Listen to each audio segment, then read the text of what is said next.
Welcome to the Navigating Magick podcast, where we explore the interplay between intuition, spiritual health, and your superconscious through conversations, interviews, and storytelling. Natasha teaches you how to generate change through your attention to energies, truths, and processes that are invisible to others. Together, we will explore the interplay between alchemy, astrology, and theurgy. I'm your host, Natasha Andreo. It's 2024 and I cannot believe that I managed to score the time and the energy of Kristina Hollinger, who happens to be a modern Feng Shui consultant, an author, and who's also been featured on HGTV. So welcome, Kristina. Thank you so much for being here. Hey, Natasha, thanks for having me. I'm so excited to spend time with you. This is my first guest interview of 2024, so it's always exciting to have a fresh start, and it's great to be here. Of course. Now, I know in some circles, I'd love to know your take on this. Like the new year doesn't technically start until whether it be the first new moon of the year or whether it be the lunar new year with the Chinese New Year. What's your take on that? I know there's so much, and actually, I love astrology, and I have a lot of friends who are astrologers, and they would also say that the new year doesn't even start until Aries season. Yeah. So we're looking at, April. But I personally love to celebrate, of course, the traditional New Year. I always just celebrate that with my family, and I'd still like to partake in the vision boarding and all of that stuff. I'm actually going to an event tomorrow in Chicago to do like a community vision boarding experience with some breath work. But to your point, I have to admit, the Lunar New Year is the ultimate start to my year because it's a really auspicious time to set your intentions and to welcome money into your life and into your home. So I celebrate the Lunar New Year with some very specific rituals, and it changes each year, the date. And so this year in 2024, the Lunar New Year is on February 10th. So on February 9th, Lunar New Year's Eve, that's when I will be doing a lot of my traditional rituals to call in money energy, as well as just good luck and prosperity for the year of the wood dragon, which is what we're heading into. But right now we're still in the yin water rabbit. Yes, we are. And I think we'll talk a little bit about your upcoming course to helping people how to attract and receive money into the new Lunar New Year. So, which I'm very excited for. So I know you're releasing that on the 8th of January. Is that right?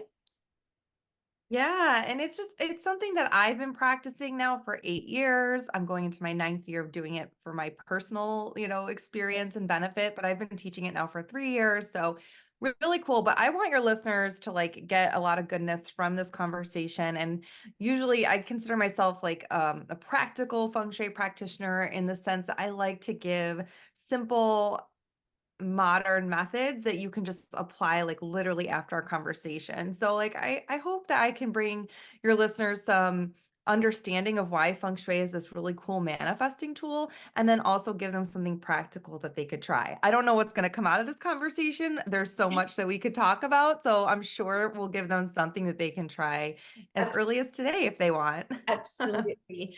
I would love to start at the beginning. So, life, before feng shui, and then when you found it, and obviously what happened in like internally, but obviously externally around you with the manifestations that came to light once you started making changes and adaptations in the home. Mm-hmm. So I am 39 right now, so I'll be 40 in October. And when I discovered feng shui, I was actually 27 years old. It was 2012, and I was living in the South Loop of Chicago with my new husband. At the time, we had just gotten married. And I would like to say that from the ages of 0 to 27, I was an unconscious empath in the sense that like I was really sensitive to other people's energy.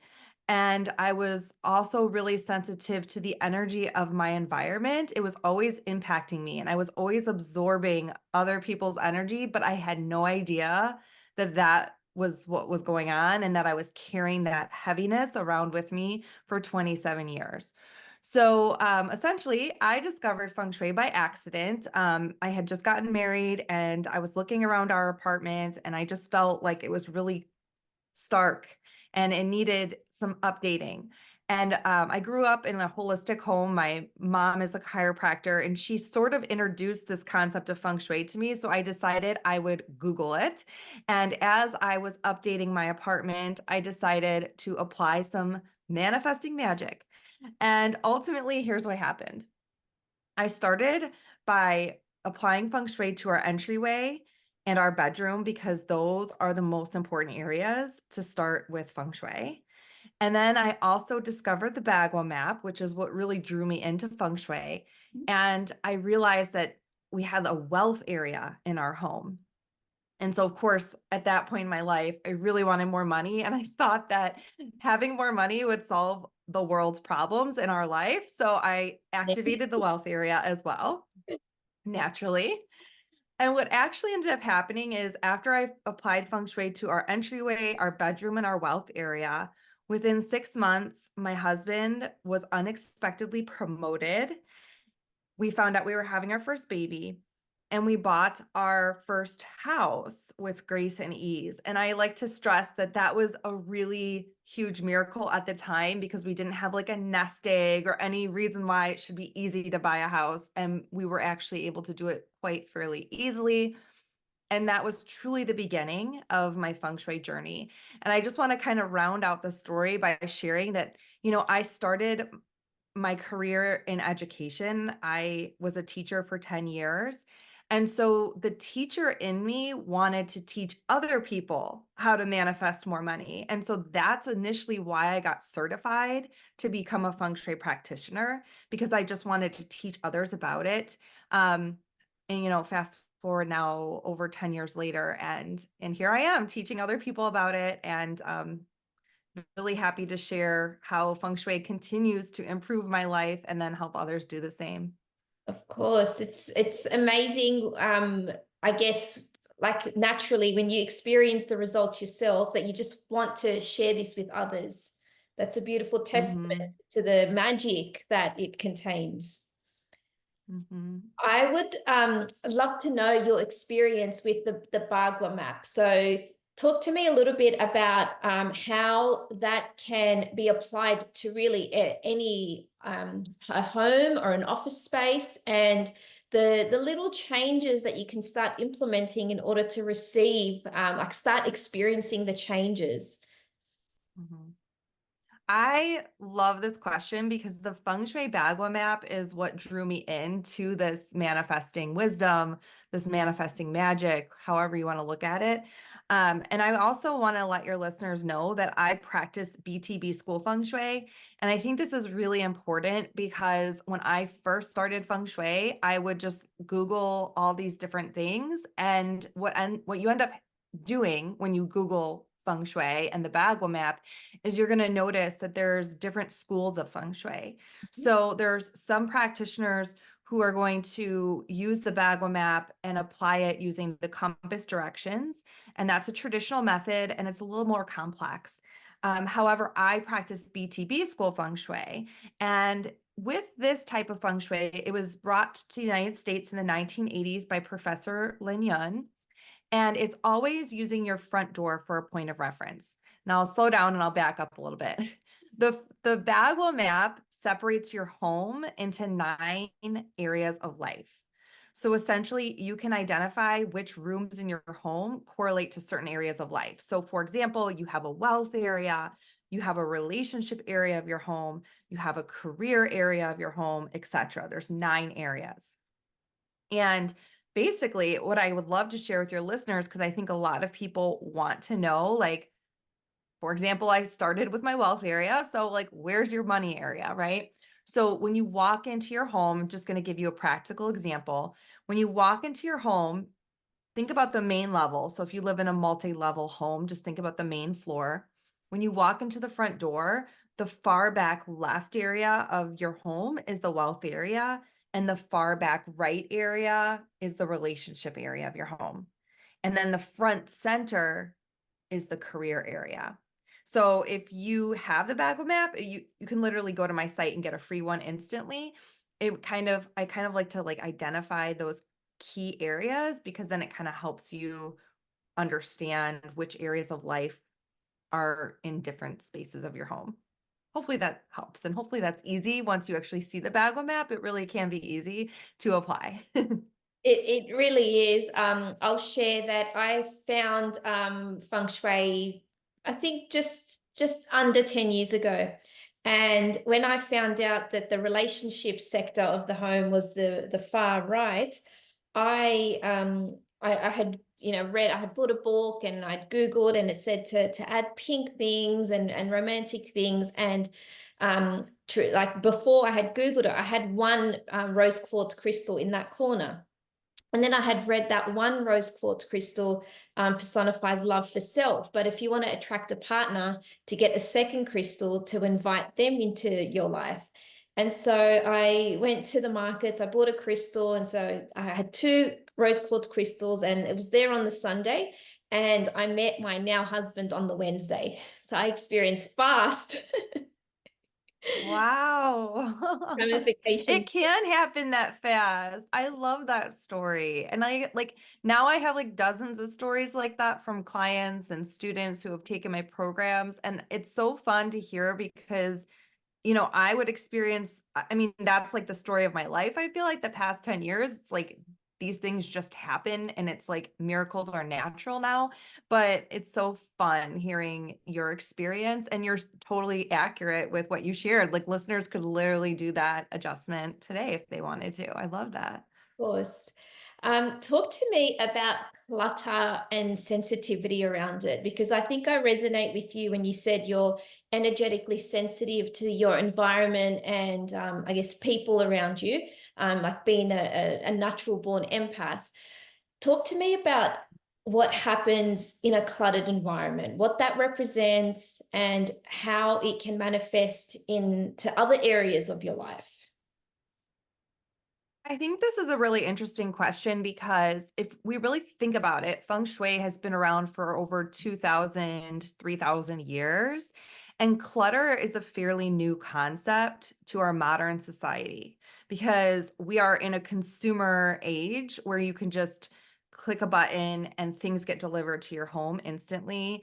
And we're just always, buying the next fast fashion and things like that. And so clutter is this newer concept that I think that a lot of feng shui practitioners have adopted, like this concept of like everything has energy. So clutter is going to represent something in feng shui, but it's like, again, more of a modern notion of how clutter is connected with the practice of feng shui. But to answer your question, what I like to do with clutter, I mean, here's the thing. If your listeners do go to my site and they get like my free mini course with the Bagel map, it's like I have a 3-step method in applying feng shui. And the first step is to get familiar with the Bagel map. The second step is to apply the elements, kind of how you just described, like in the relationship area, you want to activate it with pairs of objects or the earth element. And then my third step is to declutter with intention. And this is how you can really actually clutter tells a story. And this is how you can use this method to like understand what your home is telling you and how it represents, how it manifests in your life essentially. So what I like to ask my one-on-one clients or my students is, when you look at your home, is there a room in your home that you avoid? Is there a room in your home that's sort of the catch-all that tends to you just throw stuff in that room? Or even is there a corner of a certain room that tends to get more cluttered than other areas of that bedroom, right? because you can actually lay the Bagua map just on your bedroom. So like when you enter your bedroom, the far back left area of your personal bedroom is the wealth area. And the far back right area of your personal bedroom is the relationship area. And so like as you ask yourself these questions, you can kind of like even your garage, if your garage is attached to your home, that's included in your floor plan and that's included in the Bagua map. So for example, like my helpful people travel area and my children creativity area are in my garage. So like, is your garage cluttered? Is there an area of your garage that just has things piled up?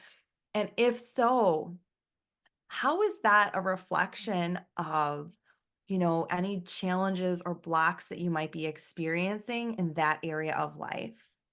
And the best part about Feng Shui is that you can not only identify where you have blocks and limitations in your life because of clutter, the best part is like, then once you identify the challenge, you have the opportunity to change the narrative and change the story. So if you have clutter in the children creativity area, for example, you know that that could be impacting your children's self-confidence. It could be a block with your inner child and healing that you have maybe obstacles with your inner child. And by clearing, and finally, it could also be a creative block. So if you're a writer or creative for any reason, you want to pay attention to children creativity. So by clearing that clutter in that particular room or that area, you're actually going to make space for miracles and clarity in that part of your life. That's incredible. It's so amazing seeing the symbolism and the literal metaphor that starts to be experienced in our lives. A couple of years ago, my husband and I were house hunting, and naturally we'd look at houses. And because I was familiar with Feng Shui, I'd always say we need a house that's either square or rectangular shaped. And I remember vividly walking into one house, and it was an L-shaped house. So a whole section of the house was missing. And when I applied the Bagua map, it was the children's area that was completely missing. And we were talking to the realtor and asking them, oh, why are they selling? And they said, oh, the couple got married. It was a 4-bedroom home and they've been married for 10 years and they don't have kids. So they're downsizing.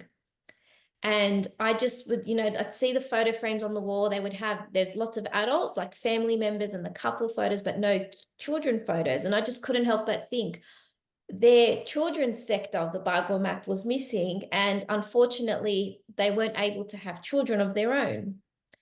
And like my heart broke in a way because I just wish more people knew about this. And like this should be a subject taught in schools.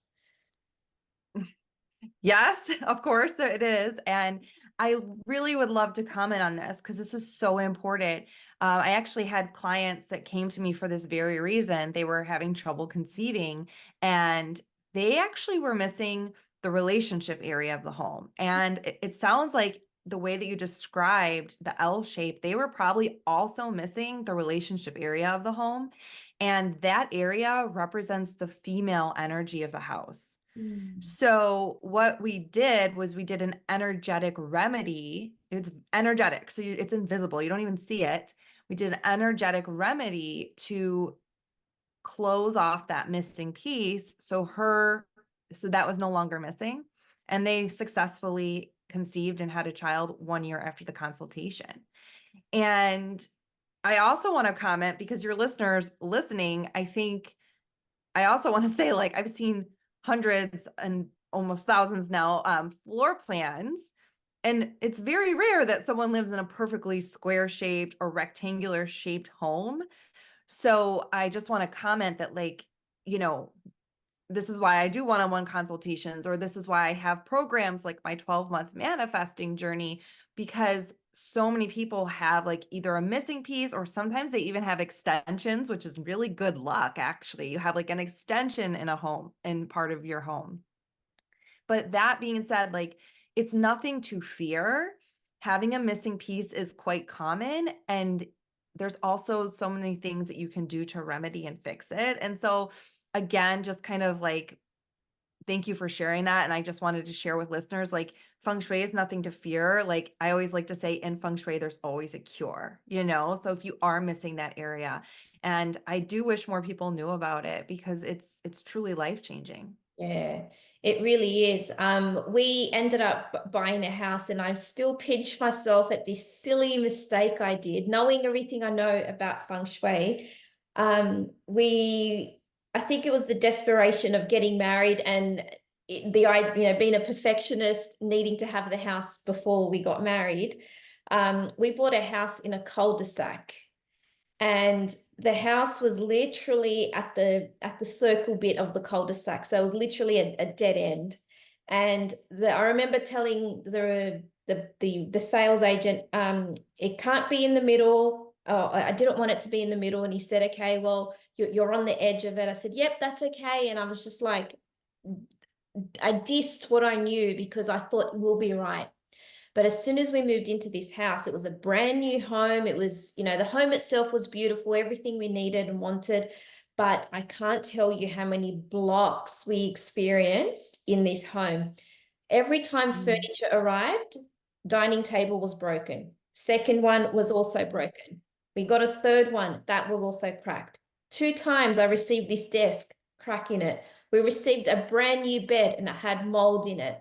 And just energetically, it was just my husband and I. We were newlyweds and we were happy, in ourselves, but just externally, we just felt so many blocks. And then we had this fence issue that it took a year and a half almost to get resolved.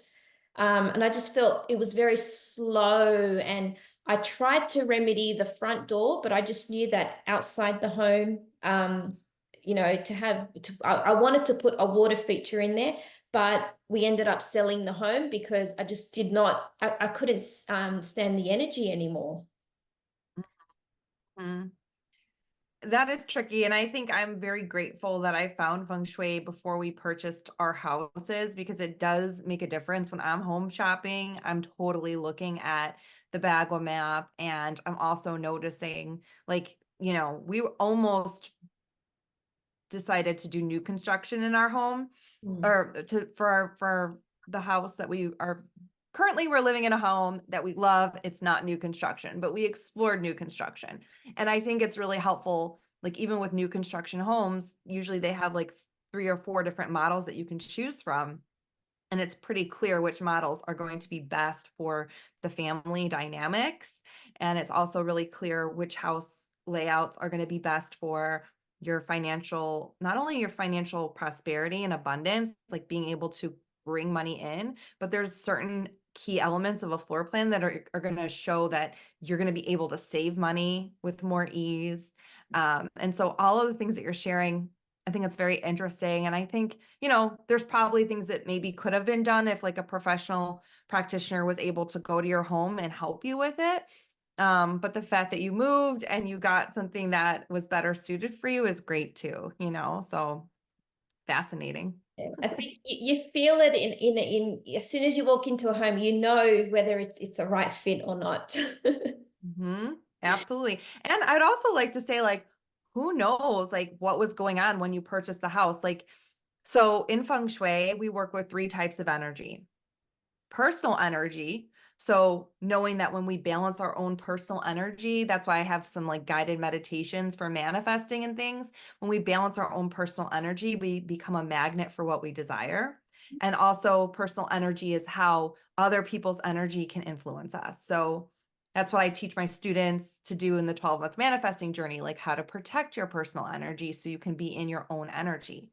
The second type of energy we work with is the environmental. So that's how your environment directly influences you, which is what we've been talking about. But then the third type of energy in Feng Shui that we pay attention to is the universal energy, which you and I kind of already started talking about, which is if it's a new moon or a full moon, if it's the Lunar New Year, if it's a Mercury retrograde. So part of me is just curious to know, like, there's a lot of things that could have played into when you bought the house. Like, was it a Mercury retrograde?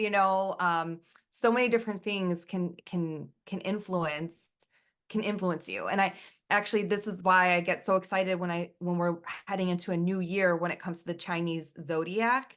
Right now we're in the year of the yin water rabbit. And it's really nice to know that this was a great year to like go within and to really do a lot of spiritual work and like to not take action and to rest. And then now we're going into a yang year with the year of the wood dragon. And that's, 2024 year of the dragon is going to be a great year to take action, to, double down on your investments, to create opportunities and potentially purchase that new home, right? So I'm not saying, I have no idea when you bought your home, but it's just, to me, what came through was like, there's so many factors that can play into all the things that you experienced. And I think it's really awesome though, that like, you're just so aware of it. And like, you kind of look back on it and it helped you to make a new choice when you bought your next home. Oh, of course. And you don't make the same mistake twice, or not that big. Yeah. Now, talk to me about the year of the dragon. I think I have heard that the year of the dragon is considered one of the luckiest years, and dragon babies in particular are considered to be very, very fortunate and blessed. Mhm. All babies are fortunate and blessed, but there's a special twist, I guess, to identifying with being a dragon. Right. Well, okay. So let's talk a little bit about the year of the dragon because it's a big one. Being in the year of the yin water rabbit, I think we can't talk about where we're going without really just taking a moment to reflect on where we've been. And the year of the water rabbit was truly a year of going within. And if you follow numerology, it was a 7 numerology year. And it's all about spirituality. And it's about really connecting with ourselves and slowing down. And I think some people who didn't realize that might be feeling frustrated because some of your efforts in 2023, you might have felt a sense of like you needed to work twice as hard to get basic results, because the flow of 2023 wasn't to hustle and it wasn't to grind and it wasn't to push and force outcomes. It was truly to look back on the last 4 years and think, because the way that the lunar new year works and the Chinese zodiac works is that we're in a cycle. It started in 2020 with the year of the rat.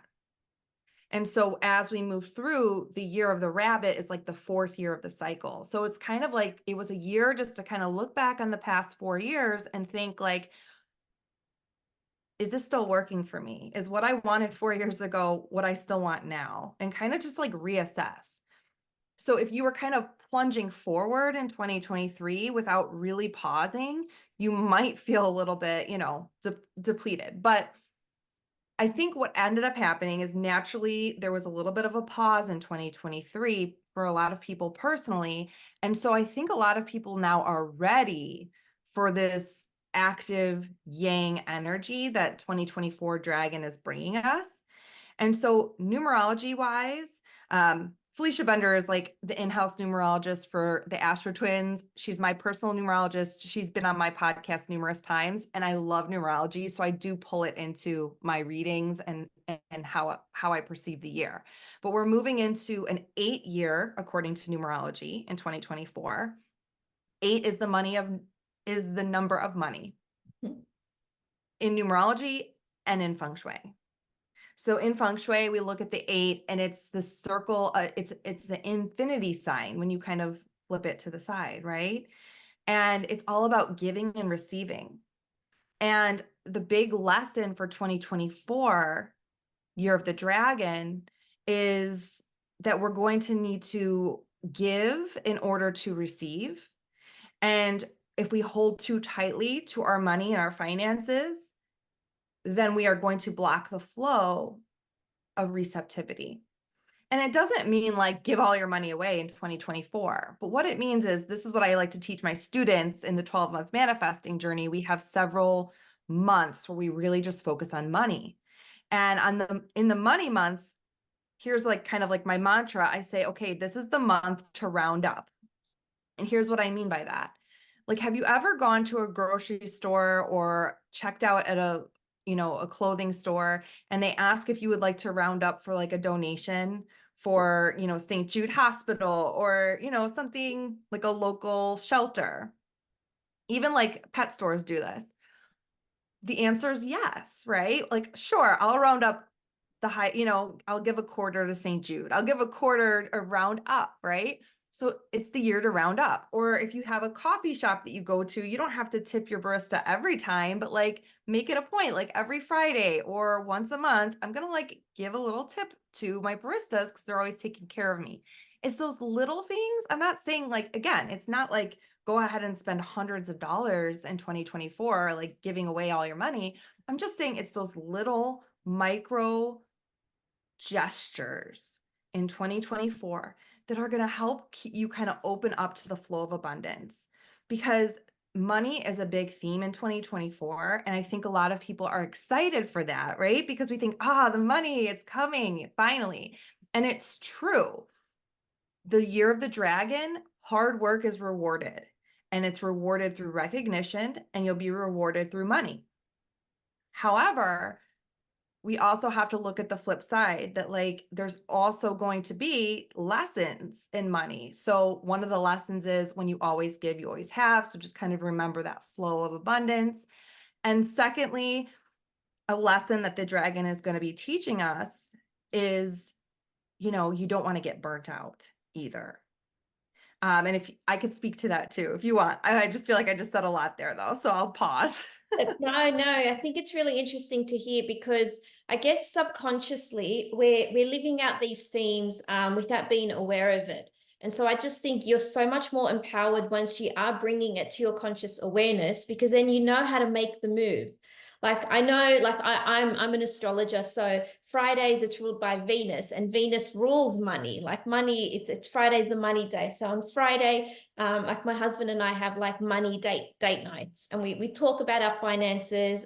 We talk about what's our next move, and for us it's been like this ritual. And so hearing you talk about 2024 being the year of money, I'm just in my head going, oh, all these ideas are just coming to me as you're speaking. I'm like, I can't wait to implement it. And there's this natural, I guess, I know we're still a month away from February, but there's this natural urge to go, okay, how can I plan ahead? What can I do with this in order to utilize and I guess maximize this energy the most? I love that. And I'm a Libra sun sign. So my Libra sun sign is ruled by Venus. And I didn't know that Friday is ruled by Venus. And Friday has always been my favorite day of the week. There It's you like the last day of the work week. go. And I'm also a North Node Taurus, which I think is also ruled by Venus, It is. right? You are, yeah. I'm a Libra ascendant sign, so that explains our connection. I love it. I'm a huge astrology junkie. Absolutely love it. And just, what I wanted to share with your listeners then, as far as like the year of the dragon and like, avoiding burnout. Um, I don't know if I said this, but the dragon's the only mystical creature in the Chinese zodiac. So all of the other animals in the Chinese zodiac are actual animals that exist in nature, except for the dragon. So this is a very mystical year. I think that that's why people say dragons have a lot of good luck and things, because you think about it, it's almost like they have these superpowers, these supernatural powers. So I think a lot of us are going to get some supernatural energy that we can really like apply ourselves in 2024 and like really show up and be seen in big ways and achieve miraculous things. However, in order to avoid the burnout, what I would recommend is truly following the moon signs. This is something that I have been doing, the moon cycles. Of course. And I've been doing this for years because I was born during a full moon, and my moon is in Aries, since I'm talking to an astrologer. So I have a lot of like Aries full moon energy where I'm always like wanting to hustle. That's my nature is to like want to be working and hustling. So the year of the rabbit really taught me a lot about how to like rest and go within, because there was a lot more of that in 2023 than ever before, at least from my own awareness, because I was consciously paying attention to it. And so for your listeners, like usually during the new moon is when it's the best time to go within because the sky is at its darkest. And so it's a great time to meditate, take walks in nature, take a bath or take an extra nap and really nurture yourself. And those cycles happen every month. So if you could really honor the new moon and not kind of push through that, I think that it's going to help you every month. If you really honor that new moon phase, I think it's going to help you to sustain your energy throughout 2024. Absolutely. I think following the moon cycles has got to be one of the biggest like advancements, and I guess like even like on a vibrational scale for me, like ascending through life through applying, because I'm often getting text messages from people. It's like, oh, I'm really tired now. It's like, yeah, it's the new moon. It's natural to feel tired. This is your body's way of telling you to attune, like start listening to your body. Take that bath, have a nap. It's okay. You don't owe anyone anything. It's so important to start listening to these little nuances.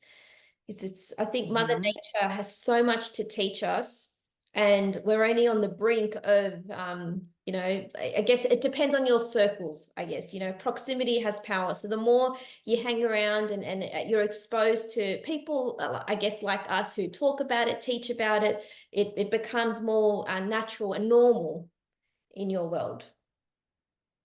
Absolutely.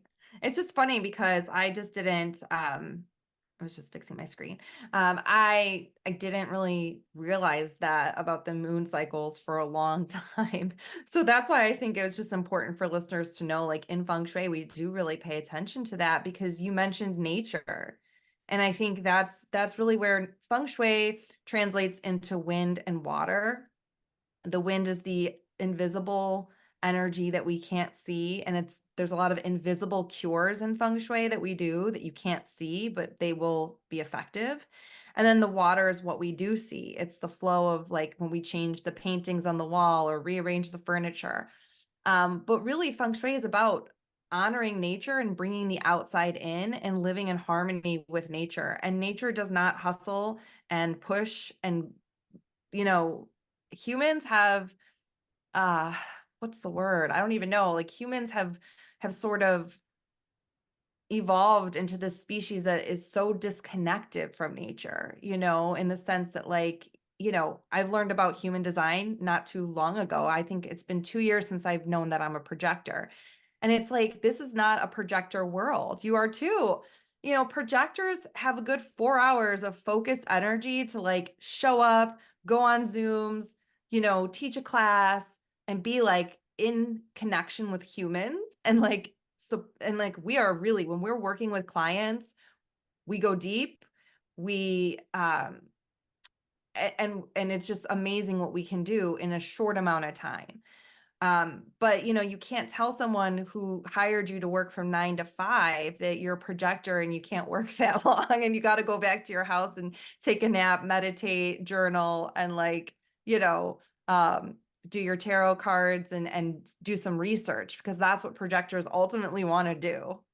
So anyway, I kind of went off on a tangent, but yeah, living in nature is the more I get into feng shui, the more I just want to not only align my home with nature, but also align my life with it and to honor my true nature. And that's what I think is the power of feng shui. It's like, you can learn about what works for you and change your environment, change your life, and just be more in flow with what works for you as an individual.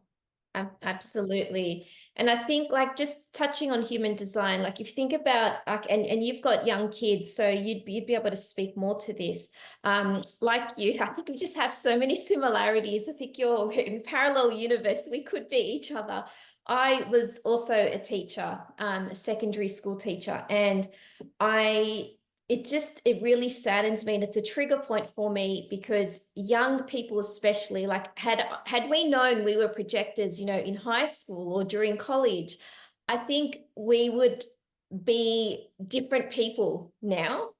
Like, to find this in it, like to find human design in our 30s as opposed to being the teenager knowing this, I think it's impacted and affected the way that we live on so many levels. Like, have you looked up your children's human design? I'm curious. So projectors make up 20% of the population. So I always think it's really neat when I find other projectors, and I've met a lot of other Feng Shui practitioners that happen to be projectors too. I think we're just because we're so sensitive to energy, not only to our environment, but other people's. But yeah, my family, it's like they range from like manifesting generators to maybe I have a generator in my family. I don't know for sure. I have to look at it. But yeah, it's different, right? Because manifesting generators have lots of unique interests, and my kids are involved in a lot of different sports and different activities. My husband wants to get them in all of the things. And I think it's actually pretty good for them. Whereas, as a projector, yeah, I agree with you. I think if I would have known this earlier, I can only imagine how it would have shaped how I do everything. So different. But I guess it's so good to have that awareness of your children so you can, I guess, harness their energy and then only just enhance their interest in their life because they're living in alignment with their energy. Like to have a mother, a parent, family dynamic that's so aware and in tune with that, it's something that's admirable because we need more of this in our current society. And I've said that too, that like Feng Shui has been one of the greatest gifts that I can give my kids. It's like pretty typical for them to see me do a little mini space clearing. Like I just took down our holiday decorations and I was like clapping along the walls and saging and doing all the things. And it's pretty typical and no one kind of scoffs at it. And I'm just so grateful though that I can clear and cleanse the energy so that we have this supportive sanctuary of home for our children, knowing how much my home was just total chaos growing up. And I just felt so bogged down by all of the negativity. I'm just grateful that I don't have to pass that on to my children. It's been very empowering for me. And I think it's helped me also to sort of in my adult life, I've healed so much generational trauma because I've been able to really harness the power of feng shui and create a more peaceful sanctuary again for myself and my kids. Of course. You just reminded me, I saw an interview yesterday of Ed Milet. I don't know if you've heard of him. Maybe Um, if I saw him. yeah, he's an amazing inspirational speaker. And he was on, I think it was on his Instagram yesterday. He said, in every family, there is that one person that breaks the generational curses, the generational trauma. And that one person is the one that says no more. And they're the ones who are taking action. They're the ones who are implementing the changes and say, it stops with me. And you Mm. reminded me of that because I guess we're in this day and age now where, and I guess I'm seeing more women, especially, it's, I guess we've, for eons now, men have, it's been a patriarchal world, but I think now we're moving into more of it's the women, it's this feminine energy that's really, really making a mark and experiencing, I guess, the ramifications once we are empowered. We get results and we get them fast.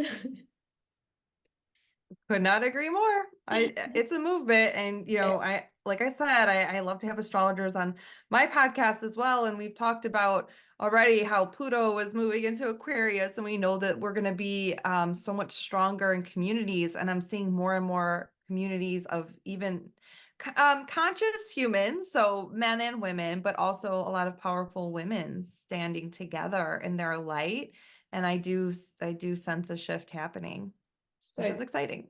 course, more of this, please. Yes, please. Yes. Now, talk to me about your 12-month manifesting course. Does it start at a particular time of the year, or is it always available for people to sign up? So, I mean, if you wanted to join in the past, it was always open. And I've kind of reorganized the way that I'm doing it. And we are going to start fresh in February of 2024, which is going to be perfect timing for in alignment with the Lunar New Year. But so basically, in 2023, I had a group of about 30 women who took the 12-month manifesting journey. And I helped them to allow 2023 to be the year when it all finally came together for them. And the key word was allow, because it was the year of the yin water rabbit. Now moving into 2024, we have a little bit of a new mantra, a different mantra for the next group. And this is going to be the year to align with success and to reap the harvest. Because this is the year of reaping the harvest of all of the hard work, all the inner work that you've already done, and really watching it manifest into reality. So the program itself isn't like necessarily changing as far as the content that you're getting, but what is going to shift is that we meet monthly on a call. And so those calls are kind of where like the goodness happens, because that's where people in the group can ask specific questions about their specific floor plan. Or what I like to say to people is like, this is where you can bring your dilemmas. Like maybe you're having a challenge in your career or with your children or in your relationships. And it's not necessarily that you like, maybe you know you're missing the relationship area of your home or the wealth area. And that we can remedy, we could talk about on the call. But what about if you know that you're struggling in an area of your life, you're just like not sure how Feng Shui can fix it? Well, Feng Shui can fix anything. In Feng Shui, there's always a cure. So that's kind of where the diversity and the juiciness comes. I know that the next group that comes in 2024, it's going to just be like a unique, it's going to be a new group, a new cohort, and a unique vibe. But what I will say about the actual course itself is that, you know, each month you kind of, it's just so much. So I wanted to like space it out over the course of the year. So each month you get like a new video module with me. And then I have like bonus meditations and things like that, guest teachers that pop into your portal. But really what I love about it is like throughout the 12 months, you're going to get to go through all 9 areas of life. So we move through the Bagua map. Each month is a new month that we focus on.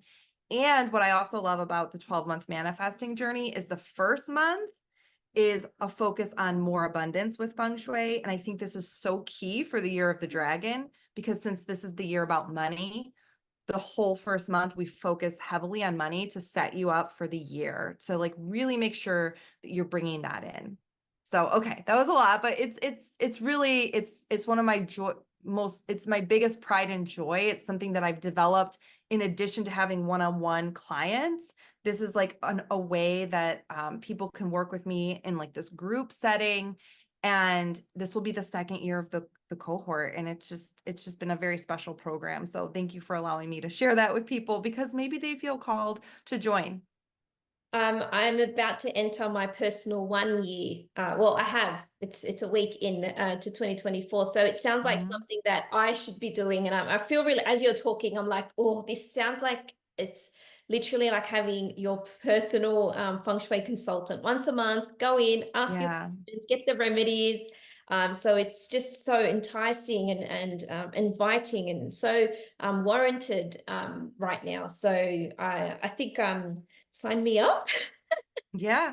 Well, you already know this because you're so familiar with numerology and astrology, but like the one is the year for career. So like you are going to like double down in the year of the dragon. This is a huge year for your career to expand, and then that money energy. So that's really exciting, you know.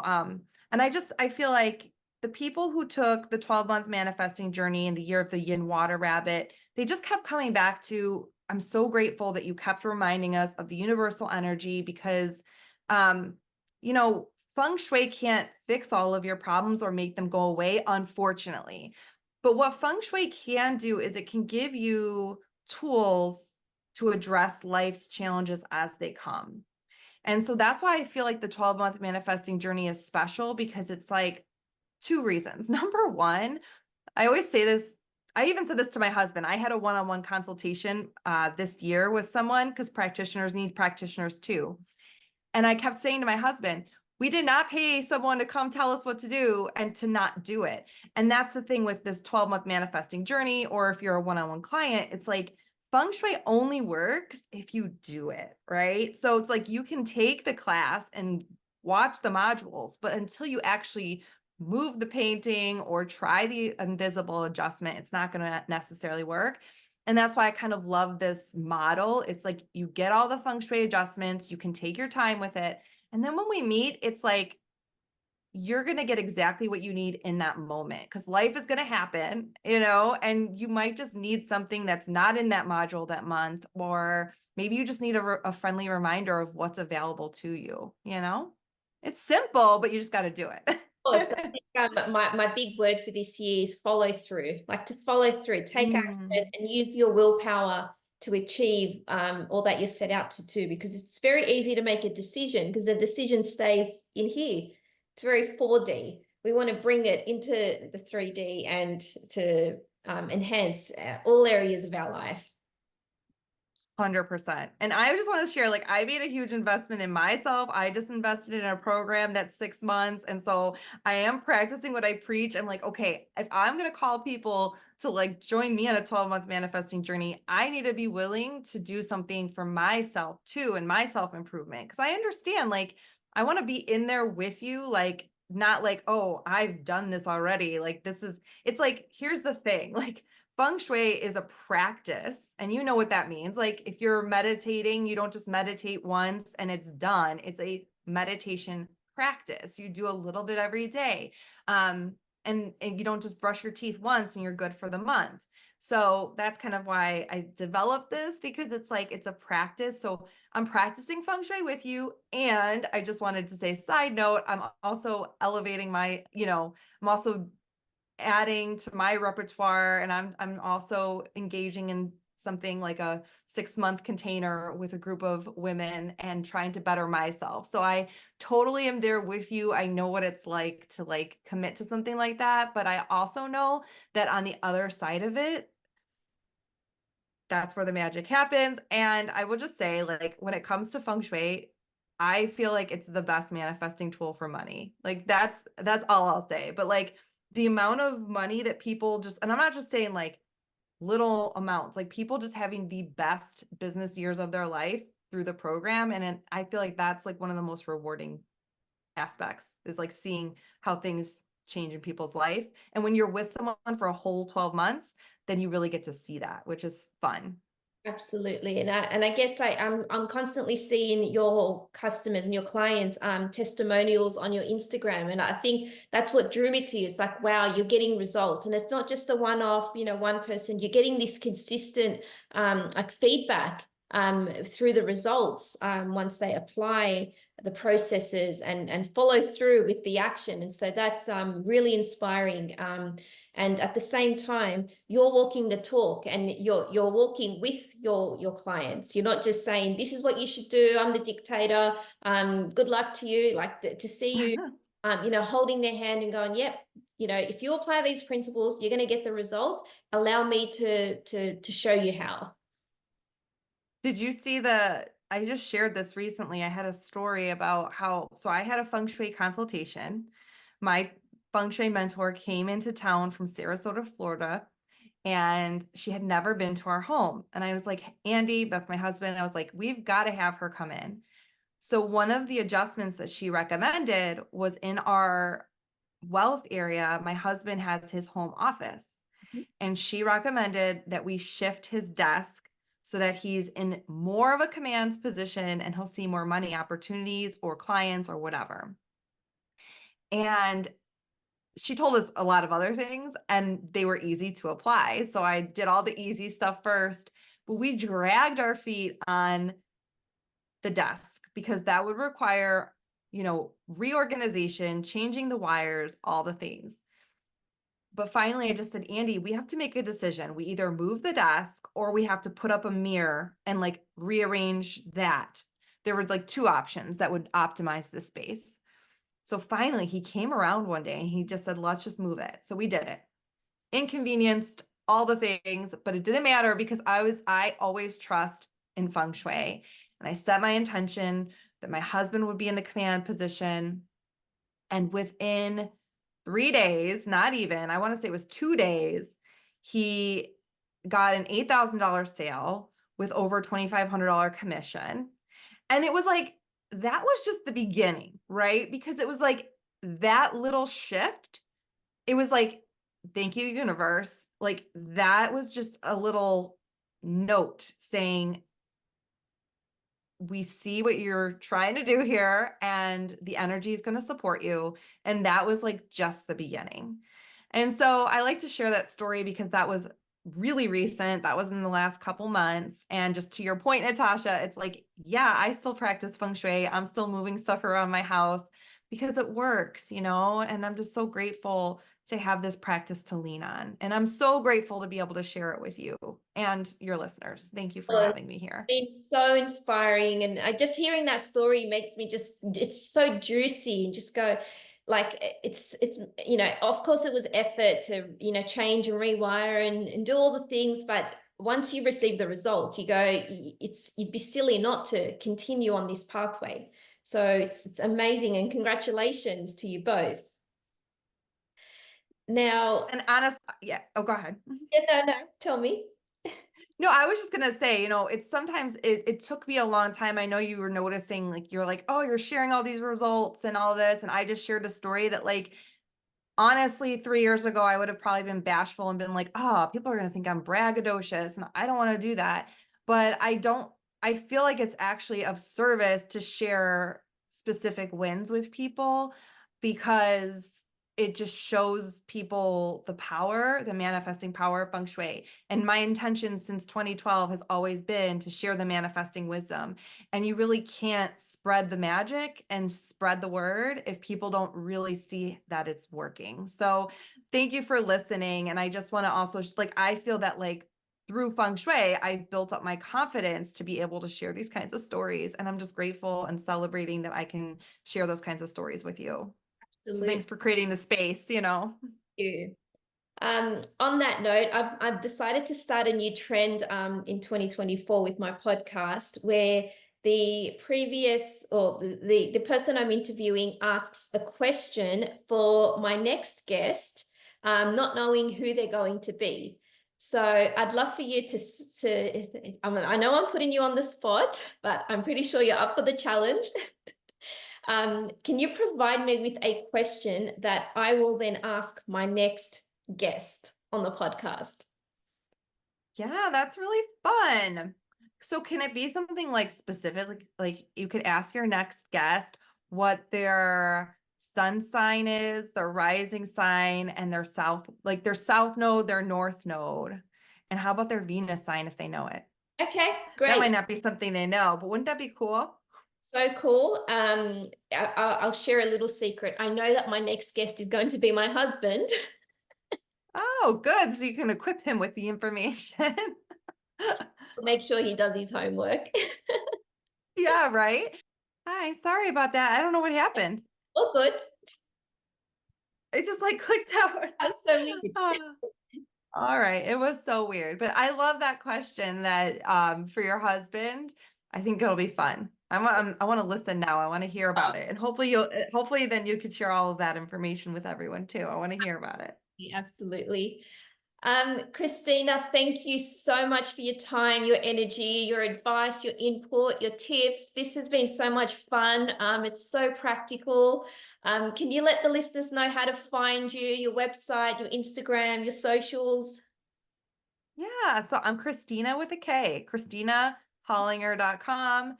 And you can also find me on Instagram. That's honestly where I'm the most active. But you'll find everything there, a free Feng Shui mini course and all sorts of goodies for you. Super cool to meet everyone today. Thanks for having me. Thank you so much, Kristina, and all the best for 2024. All right, same to you, Natasha. Thank you so much. Wherever you're listening from, if you can give us a review and a 5-star rating, that would be so helpful in supporting this podcast. If this episode lights you up and inspires you, then please make sure that you share this podcast and make sure that you tag me on Instagram. I am beyond grateful and so blessed to call this work. It just means so much. Together, we will learn and grow. Staying anchored in your heart means staying anchored to your humanity. All my love, Natasha.